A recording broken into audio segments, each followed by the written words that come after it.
Alright, welcome back to another episode of MMO Tycoon. So since the last episode, I've actually done some off-camera work. Just let me know in the comments if you guys are okay with this, but basically all I did was go around and place some more vegetation along the left side, so you really kind of just get to see how it would look, regardless if not it wasn't there. I didn't fully complete it though. I just did a little bit. And another thing, if I zoom out, you guys will see that there's a bunch of small trees everywhere. I just kind of dotted it around to give the forest a bit more feel, rather than it's just a bunch of big tall trees mixed in with some of these. So I try to add in more small trees essentially to give it more depth rather than just the scale of the top. So there is one thing we have an upgrade point to do, which is 3.0. Glorious 3.0. So I have been putting a lot of upgrades into exploration type stuff. So I'm thinking we probably want to maybe go with world history because it adds more fluff, which is very nice. But I do think that vehicles would be very nice. But based off the fact that, well, we're still in the starting zone, I don't think we necessarily need vehicles at all. But I do like to do the badges or the PvP duels because that would just be really cool. But I think we're gonna go for world history and then maybe faction history if that's next. And there we go. The first thing I want to do for this episode is actually, you guys saw nothing. Anyways, the first thing I want to, oh, they're everywhere. They're actually everywhere. I don't know why I didn't do this before I started recording. Alright, but basically what we're going to do first thing is I actually want to flush out this area, so that'll be a little cool time lapse for that. And then shortly after that, we'll probably get into doing some quests, because I don't have a lot of quests that's going on, shoots them off into this left side of the map. I want to get some quests that shoots them towards the right side. So eventually, when the votes start rolling in for the last episode, we can decide whether or not we do want to continue into the swamp or the mountainous village area. Of course, you guys get to pick the theme race for the swamp, of course, and I will spin off the story based on what you guys decide, but I do have a general idea for what I want the story to be anyways. But without further ado, I hope you guys enjoy the time lapse.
Oh snap! Oh snap!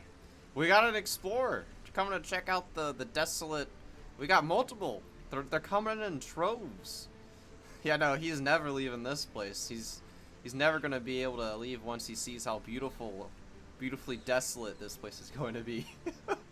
But to be fair, this is supposed to be more of like farming of Deathroot due to the liquid it produces in a process that is kind of like, you know, when you wring out a rag, you know, you dry it, you know. You understand what I'm saying. I'm not. Well, anyways, let's get back to the time lapse.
Alright, I think it's about time for a little bit of lore on Deathroot. So, it's not called Deathroot necessarily because it chokes the life out of any plant it comes into contact, or for that matter, really anything that winds up caught within its grip. But what truly makes it Deathroot is the fact once removed, the plant also dies along with it. Which is what makes this plant truly terrifying, is the ability that it has to sabotage other nations when in war, because it could easily be unleashed upon the crops to basically produce a small-scale famine, which is preferably avoidable, which is why it's grown here, uses materials for potions, and also research so that the mage towers can properly dictate the most efficient way in order to get rid and prevent large-scale famines from breaking out in the allied territories, which of course I'll have more lore later on that, but for now we'll resume the time lapse.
Alright, so I guess it's time for some more lore now, isn't it?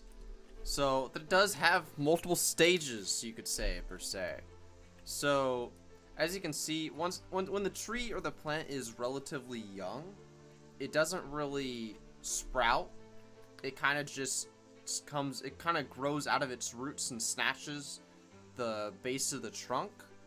And once the tree gets older, it tends to try to branch out via roots, which is a mechanism. This is actually how it spreads. It spreads through the roots. It doesn't pollinate or anything like that. It spreads by basically attaching its roots to another tree. And so things like wheat won't really be effective, but things like apple trees and peach trees, lemon trees, basically any kind of fruit-bearing tree could very easily be affected by this. And the problem is that because it's a root spreading type thing, it's very hard to detect unless it comes out and you actually get to see visually that it's starting to choke, and by that time it's already too late. Which is why, instead of trying to research how to safely remove the Deathroot from the plant, the main research that is going on is trying to discover preventive measures, because it's not really useful to have preventive measures on things that may or may not happen. Of course you can do it, but you might just end up wasting that cure for the plant to prevent this from spreading to other plants. But if you do that, it also does harm the yield of the tree when done with the cure. So they're trying to figure out a way of detection in order to know basically the signature of the Deathroot to prevent it from spreading or from being planted. But without further ado, shall we continue the time lapse?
I'm back, and I think it's time that we do some quests. We haven't done a lot of questing. It's been mostly just build montages this video and the last one.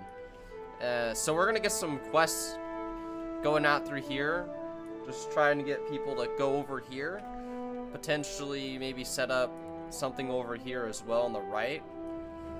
Sort of like, because I feel like I could set up like a bandit outpost on the right here pretty easily. Yeah, I should probably put a potion shop down over here as well.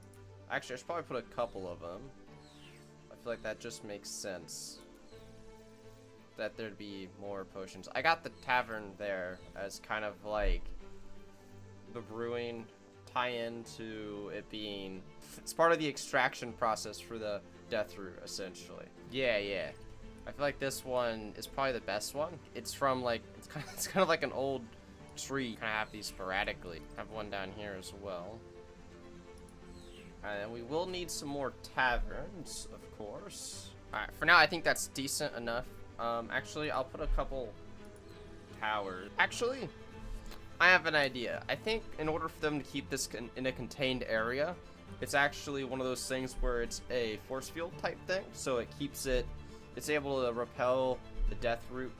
So we're gonna go for the barrier type.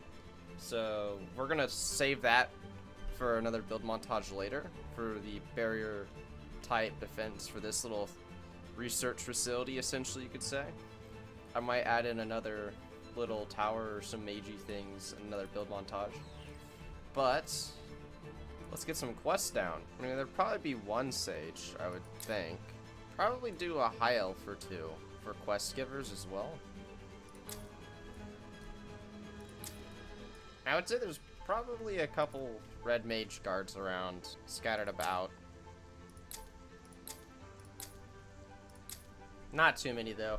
And that's about it. I'd say that's about it for NPCs. I don't think there's too much more. We do have an upgrade, and yes, I'm gonna put it right into fluff for 15. 30% more exploration. No, we have people talking. Stop that. Oh my gosh, it's probably okay. I didn't expect it to happen that quickly. All right, how much quests do these guys have so far? Search for beer. Okay, so that's not set up at all. Who would send our guys? I would say Blue Tower was more research, I'd say. So we're gonna have the Blue Tower be this questing up in this district. Probably also do bandits in the right for questing as well. So we'll have the Blue Tower be in control of this right zone. And we'll have the Purple Tower, as I'm pretty sure, is in control of the left zone. I believe so. Information about summoning, obtaining some supplies. Got this guy which redirects, I believe. Information to the council, report to the mage tower, report to the garrison, inform the head blue mage, and of course, search for the king.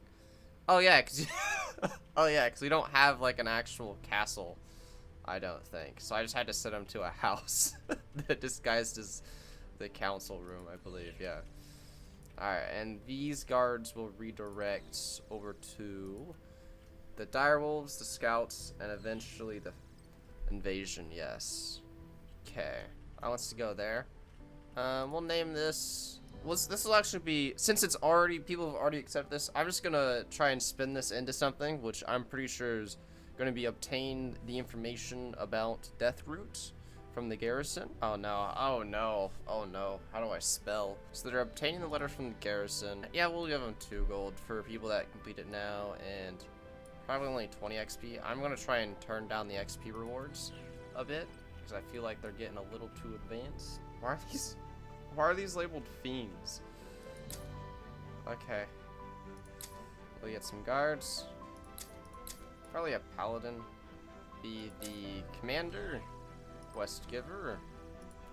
Quest. Search my left sock. Waste the trolls. Let's get rid of both of these for now. Oh, I can't get rid of both of them. Okay, so we'll just resume that in a bit.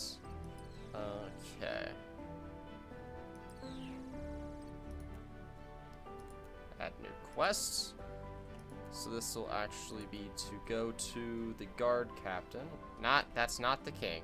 Okay, so this will be, so something in the letter is pertaining to the Deathroot, right?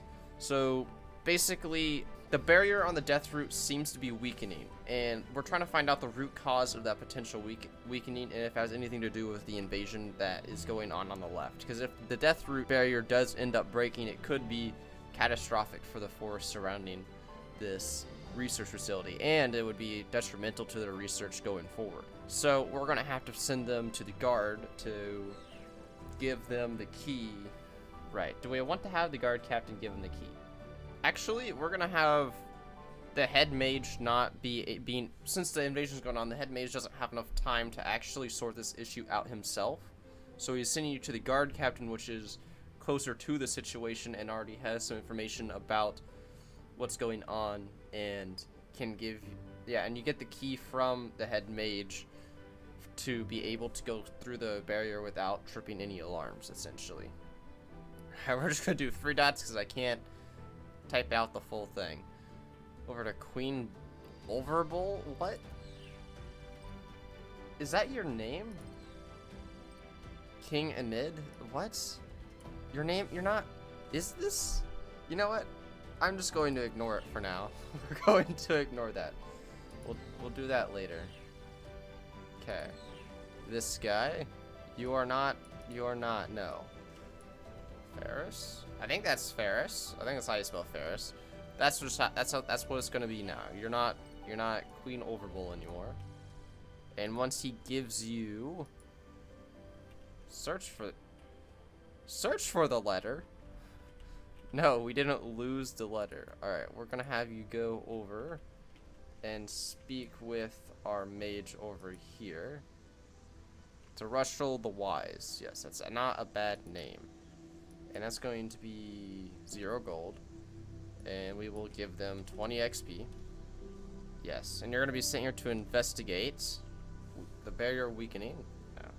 Yeah, so we'll redirect to that one. This is just going to be a quest chain of investigation. Now we'll just do investigate 2. Just keep it simple as possible.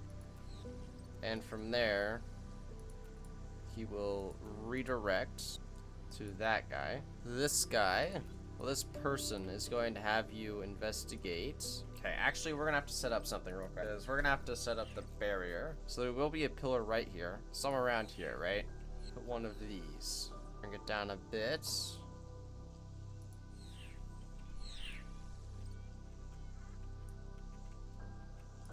We'll do precise move. And have it go just inside like that. Might be a bit too far forward. We are. And you'll be sent to investigate that. Oh, I can't. That's not selectable. Okay. That's great. That's great. Alright, so you know what that means? We're just going to try and upscale all this.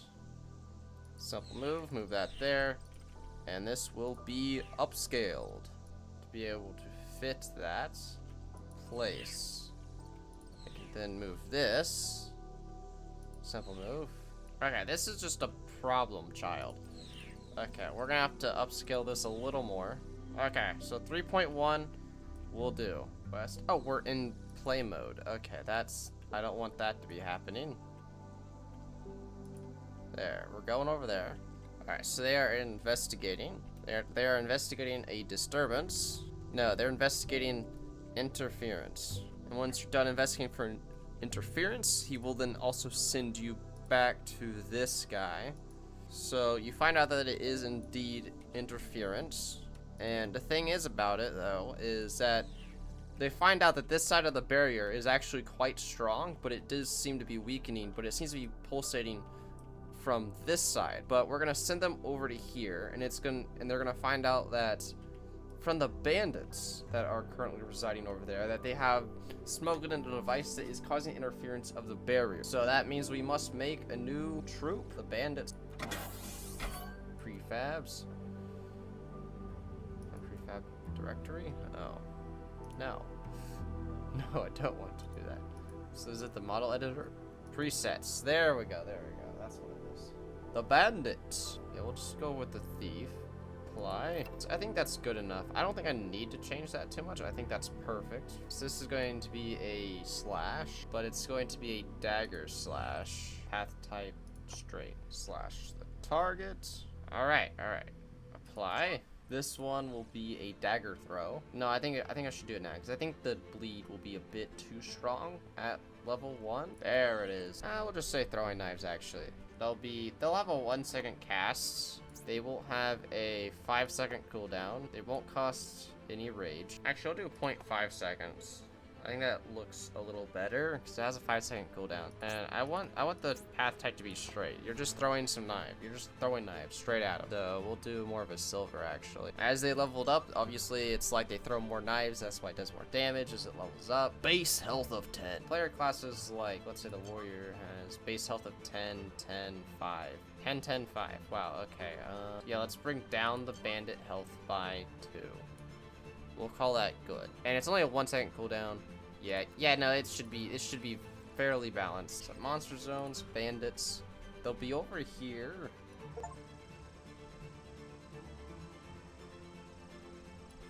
For now, we'll put them there. Alright, so I think that's where I'm going to actually end it off for now. I don't want to get too in-depth because I don't want to make this video go on for too long. But next episode, we will be doing the whole, we'll probably be starting off with another build montage of the bandit area along with the barrier.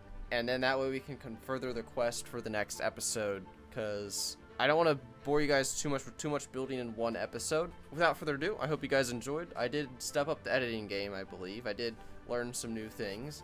But have a good day, and don't forget to like and subscribe.